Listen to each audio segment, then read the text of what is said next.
جو خدا کی راہ میں عطا کرتا ہے، خدا کی راہ میں دیتا ہے، اللہ اس کے ہاتھوں کو نہ دنیا میں شرمندہ ہونے دیتا ہے نہ قیامت والے دن شرمندہ ہونے دیتا ہے۔ بہت اچھا سنا، بہت شکریہ۔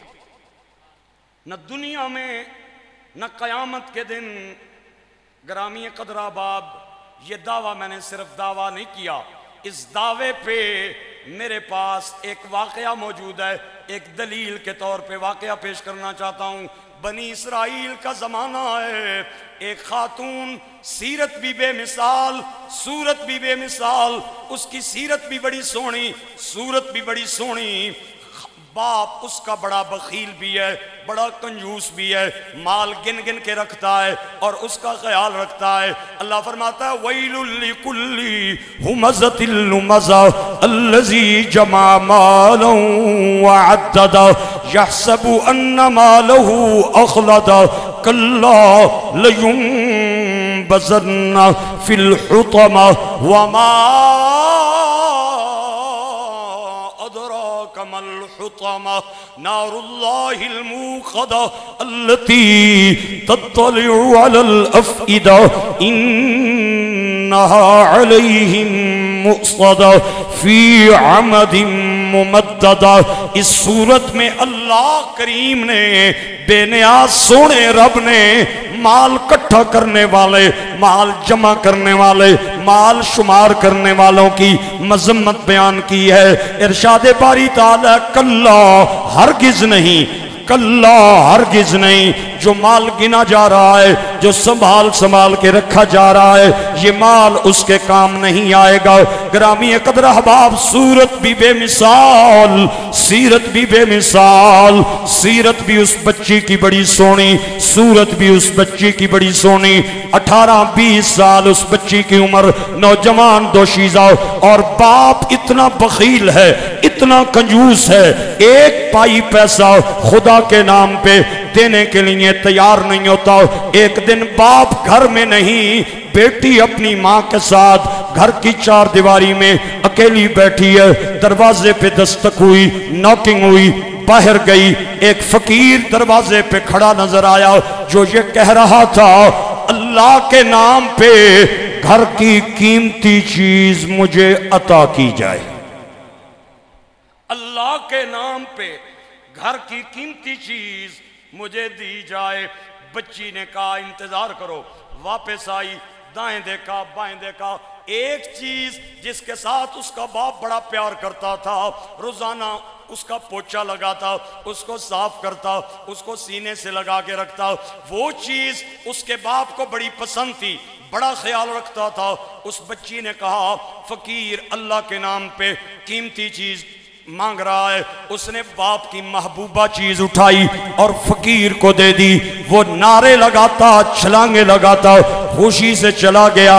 یہ گھر آئی، تھوڑی دیر بعد باپ آ گیا، اس نے آ کے اس چیز کو دیکھا، نظر نہ آئی، بیوی سے کہا وہ چیز کہاں ہے؟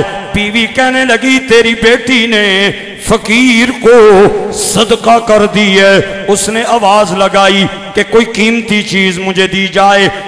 باپ بڑا ظالم تھا، بخیل بھی تھا، کنجوس بھی تھا، 1 روپیہ دیتا نہیں تھا، چیز سے بڑا پیار کرتا تھا۔ اس کے ہاتھ میں کوئی تیز دھار آلہ پڑا، اس نے اٹھایا اور اپنی بیٹی کا دایاں ہاتھ کاٹ دیا، ہاتھ کاٹ دیا۔ ماں نے بڑا پروٹیسٹ کیا، رشتہ دار کٹھے ہو گئے، بڑی انہوں نے ملامت کی، بڑا انہوں نے شرمندہ کیا اور بڑی باتیں سنائی۔ خیر میرے گرامی قدر احباب، بات آئی گئی ہو گئی، بات چلی گئی، رات گئی بات گئی، وہ بچی ٹھیک ہو گئی، اس کے رشتے کا ٹائم آ گیا، شادی کے دن آ گئے، تو شادی کے لوگ پیغام بھیجنا شروع ہو گئے، کیونکہ بچی صورت کے اعتبار سے بڑی حسین و جمیل تھی۔ گرامی قدر احباب، ایک علاقے کا شہزادہ، بڑا مالدار، بڑے امیر گھرانے کا چشم و چراغ جوان، اس کی آنکھوں میں یہ بچی جچ گئی، اس نے اپنی بہنوں کے بچی کی شادی کا پیغام بھیجا، گھر والے بڑے خوش ہوئے، لیکن بچی نے اپنا ہاتھ دوپٹے میں چھپا کے رکھا، اوڑھنی میں چھپا کے رکھا، کیونکہ ہاتھ کٹا ہونا عیب ہے، اور عیب نظر آ گیا تو وہ رشتے سے انکار کر دیں گے۔ رشتے کی باتیں، شادی کی باتیں چلتی رہی۔ بچی جب بھی ان بچیوں کے سامنے آئے، اس کا ہاتھ اوڑھنی میں چھپا ہوا، دوپٹے میں چھپا ہوا، چادر میں چھپا ہوا۔ خیر بچی خوبصورت تھی، بات طے ہو گئی، شادی کا دن مقرر ہو گیا، نکاح کا ٹائم آ گیا، روستی کا ٹائم آ گیا۔ وہ بچی دلہن بن کے اس بچے کے گھر چلی گئی۔ اس نے پورے علاقے کی دعوت کی اور اس بات پہ خوش ہوا کہ میرے گھر میں ایک خوبصورت دوشیزہ مہمان میری بنی ہے۔ شام کا وقت ہوا، کھانے کا ٹائم آیا، دسترخوان لگ گیا۔ میرے بھائیوں طرح طرح کے کھانے دسترخوان پہ سجا دیے گئے۔ بھابیاں بھی آ گئیں، دیور بھی آ گئے، ساس سسر بھی آ گئے، خامد بھی بیٹھ گیا۔ انہوں نے اپنی نئی نویلی دلہن کو بلایا، وہ بھی اپنا ہاتھ چھپا کے دوپٹے کے اندر بیٹھ گئی۔ کھانے کا وقت شروع ہوا۔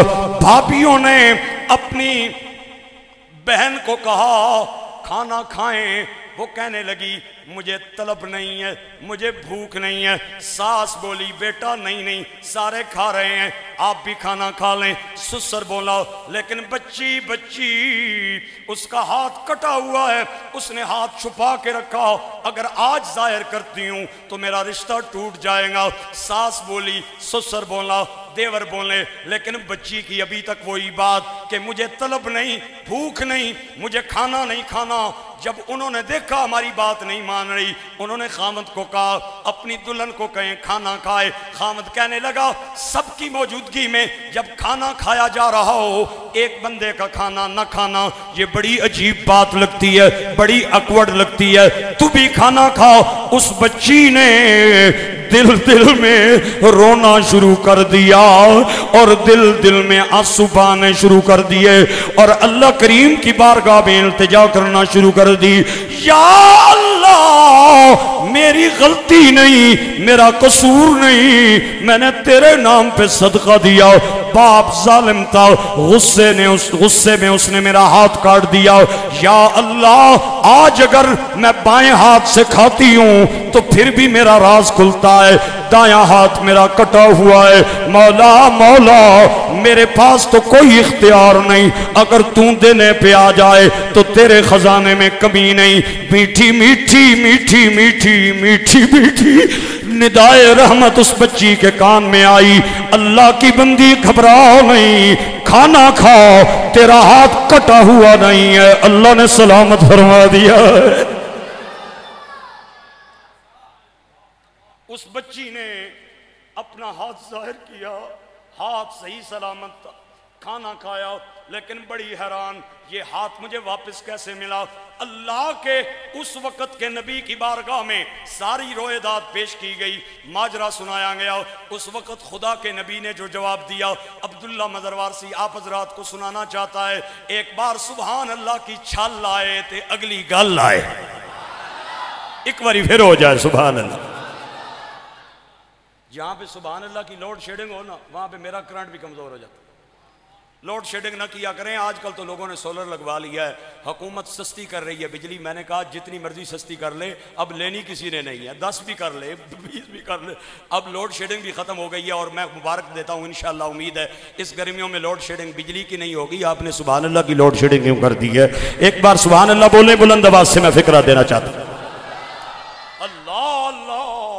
اللہ کے نبی کی بارگاہ میں یہ ماجرا پیش کیا گیا کہ اس طرح باپ نے ہاتھ کاٹا، اس نے صدقہ دیا اور پھر شادی ہوئی، پھر اس کا ہاتھ سلامت ہوا، اس نے دعا مانگی۔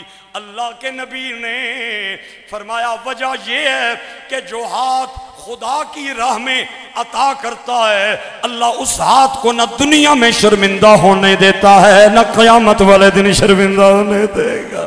میرے مالک تیری رضا کے لیے جان حاضر،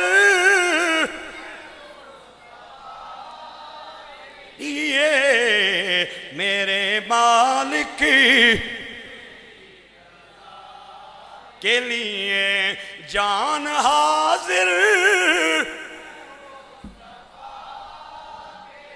یہ میرے مالک تیری رضا کے لیے، خاک طیبہ طبیب کافی ہے، میرے سے بیمار کی شفا کے لیے، میرے مالک تیری رضا کے لیے جان حاضر۔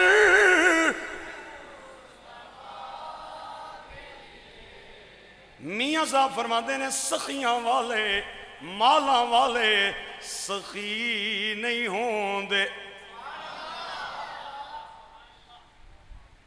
تسی پہ سوچنے ہو سو مولوی صاحب پنجابی تو نہیں بھول گئے، اور نہ بھولے یاد ہے اچھی صبح، مالاں والے سخی نہیں ہوں دے تے سخیاں مال نہیں ہوندا،